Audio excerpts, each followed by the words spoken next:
Cholesterol is an incredibly important biomolecule. It helps regulate membrane fluidity and serves as the precursor to steroid hormones and vitamin D. But too much of a good thing can become a bad thing. While we absolutely need cholesterol, overdoing it can gunk up vital arteries. And speaking of overdoing it, we are here at Sketchyland's world-famous kernel funnel cakes to cover cholesterol metabolism, and more specifically, how cholesterol is made in the body. But before we get into cholesterol biosynthesis, you should know how cholesterol moves around. Cholesterol is carried in the blood by lipid transporters called lipoproteins, specifically low-density lipoproteins, also known as LDL, and high-density lipoproteins, or HDL, which you can remember with our recurring low-density boat, which can float higher, and high-density submarine, which can sink deeper. Now, while some cholesterol is obtained through the diet, most of it is synthesized de novo in the liver and intestines, and that's what this video is all about. We're not going to cover the whole pathway, but we are going to cover some of the highlights. So here goes nothing. Cholesterol biosynthesis requires acetyl-CoA and energy input in the form of ATP. Much like how this cholesterol-y funnel cake fryer requires a 3P battery pack, and you're not really going to eat one of these things without an acetyl-CoA to wash it down, are you? Acetyl-CoA is produced in the mitochondria during various oxidation reactions, but cholesterol biosynthesis occurs in the cytosol and smooth endoplasmic reticulum. Since the mitochondrial membrane is relatively impermeable to acetyl-CoA, it's converted to citrate and transported across via the citrate shuttle, represented here by the acetyl-CoA bottle on the mitochondrial mat, sitting right there in the matrix, and the citratey orange juice spilled on both sides. And that second bottle of acetyl-CoA? That's there to remind you that citrate is converted back to acetyl-CoA in the cytoplasm, where the beginning of the cholesterol synthesis pathway takes place. Then, acetyl-CoA is converted to HMG-CoA, and HMG-CoA is converted to mevalonic acid by HMG-CoA reductase. Now, here's a question. Would you rather have a measly bottle of acetyl-CoA or this here humongous thirst wrecker of a cola? Good choice. And something's telling me you'd like to drink it out of a medieval mug. You know, for mevalonic acid. Heck, the cola coming out of that funnel even looks acidic. Oh, and did you notice how smooth and endoplasmic reticulum-y these candy tubes are? That's because HMG-CoA reductase is active in the membrane of the smooth ER, which you might remember is the site of lipid synthesis. In the case of the liver, that lipid is our main squeeze for the day: cholesterol. The conversion of HMG-CoA to mevalonic acid is the rate-limiting step of the cholesterol synthesis pathway.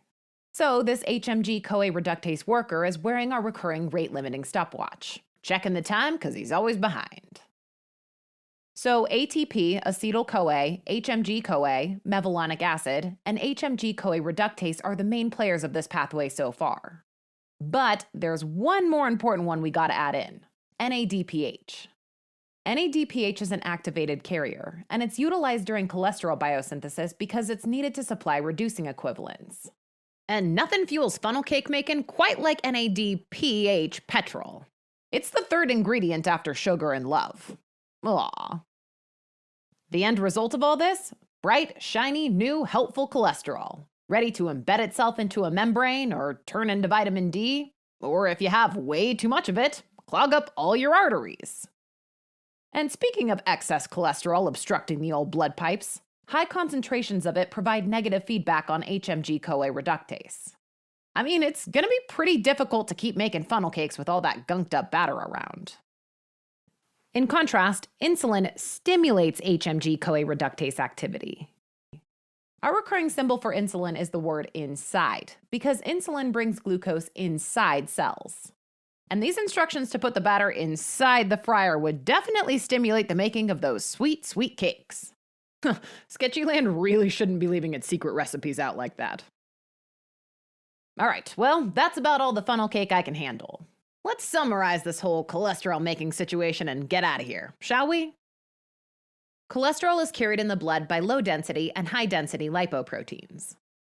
While some cholesterol comes from the diet, most is synthesized de novo, which occurs in the liver and GI tract. Cholesterol biosynthesis requires acetyl-CoA and energy input in the form of ATP. Since the mitochondrial membrane is pretty impermeable to acetyl-CoA, it's converted to citrate and transported out via the citrate shuttle. Citrate is then converted back into acetyl-CoA in the cytoplasm, where the cholesterol biosynthesis pathway begins. Acetyl-CoA is converted to HMG-CoA, and HMG-CoA is converted to mevalonic acid by HMG-CoA reductase. HMG-CoA reductase is the rate-determining enzyme that does its thing in the membrane of the smooth ER. NADPH is utilized multiple times during cholesterol biosynthesis. It's needed to provide reducing equivalents. A buildup of cholesterol provides negative feedback on HMG-CoA reductase, inhibiting the pathway. Conversely, insulin activates HMG-CoA reductase, promoting cholesterol biosynthesis. Well, that does it for cholesterol metabolism. And as the Colonel always says, eat to your heart attack's content. Wait, really? That can't be what it says. Well, we are just asking for a lawsuit.